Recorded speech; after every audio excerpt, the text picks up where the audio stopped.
Oi, gente! Hoje eu olhei um vídeo de uma senhorinha falando que em 1900 e lá vai cacetada, ela fazia uma feira de casa, né, com R$ 80 e que hoje esse valor não dá mais nem para comprar um gás de cozinha.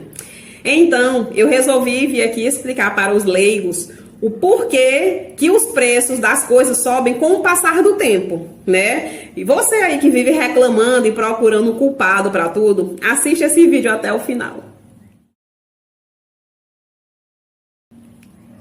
Bem, é muito comum ouvir pessoas reclamando o tempo inteiro do preço de tudo, né? O preço do gás, o preço da gasolina, o preço da picanha, o preço da cervejinha. Então, para começo de conversa, esse aumento de preços que acontece de vez em quando se chama inflação, né? Eu lembro que quando eu era criança, o preço de um ovo, né, o preço de um pão francês era 10 centavos. Hoje em dia custa R$ 1, se não for mais, né? O gás de cozinha era R$ 20, 25, hoje em dia custa mais de R$ 100, né? Lembro também do salário mínimo, no ano 2000 era R$ 151, hoje em dia é R$ 1.212, aumentou 8 vezes mais, né? Então, mas por que a inflação acontece? Bem, existem 4 motivos, né? Primeiro motivo, diminuição da oferta. O que significa isso? É quando há uma certa quantidade de produtores e com o tempo essa quantidade diminui, né? Por exemplo, digamos que na sua cidade existam 3 fábricas de café, né? Com o tempo, uma encerrou seus serviços, outra mudou de cidade e ficou apenas uma fábrica. Então, o que acontece? Como não existe mais concorrência, essa fábrica ela bota os preços que ela quer, né? Ou seja, ela vai começar a vender seus produtos mais caros e automaticamente quem compra para revender vai ter que repassar o valor mais caro para o consumidor e assim por diante, né? Então isso se chama diminuição da oferta, porque tem muita gente querendo comprar, né? Tem muitos compradores, mas tem poucos fornecedores. Em relação ao preço do combustível e do gás natural, é questão de oferta também. Mas vamos ver o que acontece. O combustível e o gás natural, né, o gás de cozinha, ambos são produzidos do petróleo, vocês sabem, né?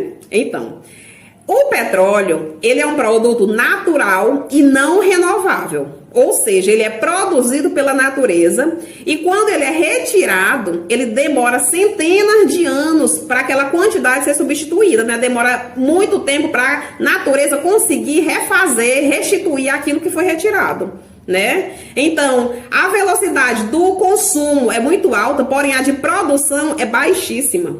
E à medida que esses recursos vão ficando escassos, o valor deles vai aumentando progressivamente. Só no Brasil são produzidos mais de 2,5 milhões de barris de petróleo, gente, por dia. É muita coisa. Lembrando que o petróleo também brasileiro, ele é importado por conta da baixa capacidade de refinarias nacionais, o que faz com que o preço fique mais alto ainda, já que esses produtos são atrelados ao valor do dólar. E o dólar, vocês sabem, é bem mais valorizado do que o real, né, gente? Eu lembrei agora, quando eu morava em São Luís, o Lula foi lá uma vez dizendo que ia fazer uma refinaria, né, a tal refinaria Prêmio lá em Bacabeira, aqui no Maranhão. E todo mundo lá na capital ficou louco, começou a fazer cursos lá, querendo trabalhar nessa refinaria, querendo ser petroleiro. E o que aconteceu? O projeto nunca foi concluído, né? E ainda gerou um prejuízo de 2,1 bilhões de reais para a Petrobras. Inclusive, esse caso, entrou também na CPI da Petrobras. Se essa refinaria tivesse sido feita, com certeza, hoje em dia, o nosso combustível estaria bem mais barato. Mas, enfim, voltando aqui ao assunto.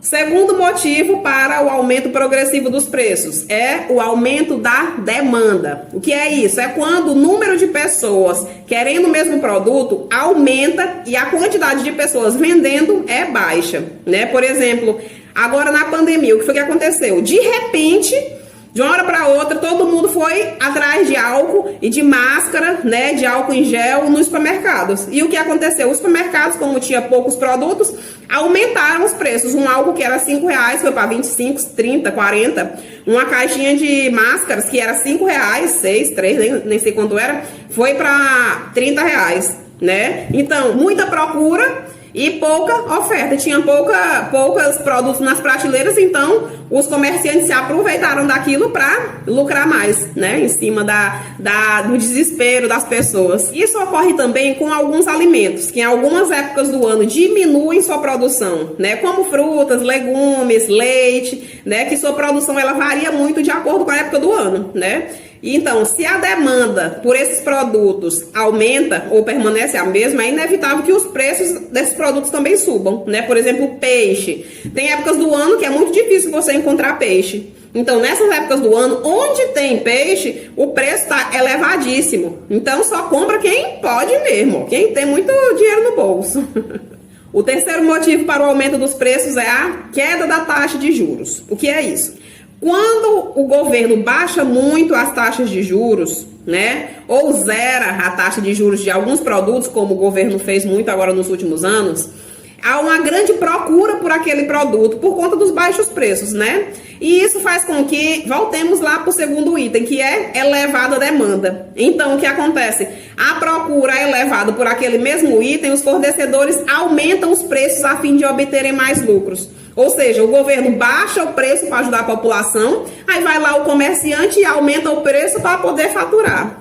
Quarto motivo, injeção de dinheiro na economia pelos governos. O que significa isso? É quando o governo disponibiliza dinheiro para a população através de programas sociais, por exemplo, Bolsa Família, Auxílio Emergencial, Auxílio Brasil, ou até mesmo facilitando financiamentos e empréstimos. Então, o que acontece?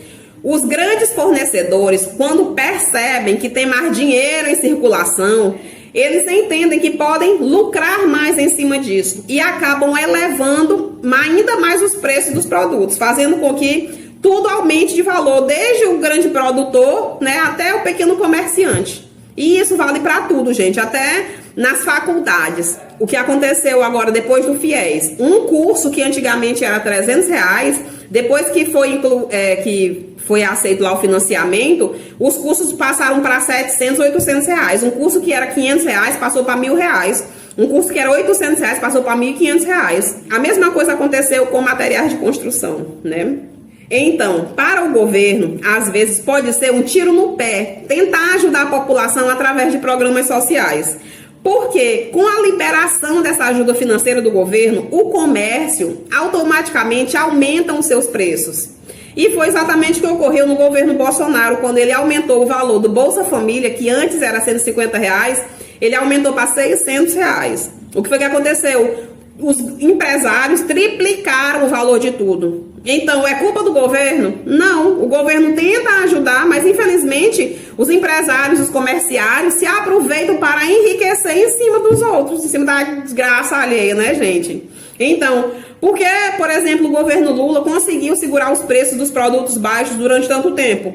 Porque ele simplesmente passou 10 anos dando o mesmo R$150 para o povo. Daí ninguém aumentava o preço de nada. Por quê? Porque se aumentassem, as pessoas não iam ter condições de comprar. E adiantar um comércio e aumentar o preço dos seus produtos, ninguém não tinha dinheiro para comprar, só tinha R$150 por mês. Então, não ache que o presidente é culpado pelo aumento de tudo. Não ache que o PT vai fazer os preços baixarem, vai fazer milagre. Eu também queria que fosse assim, mas não é. Isso não depende de um presidente. As coisas tendem a seguir o seu curso. Tudo vai continuar aumentando. É a lei da oferta e da procura. Isso vale principalmente para produtos não renováveis, como petróleo, gás, entre outros.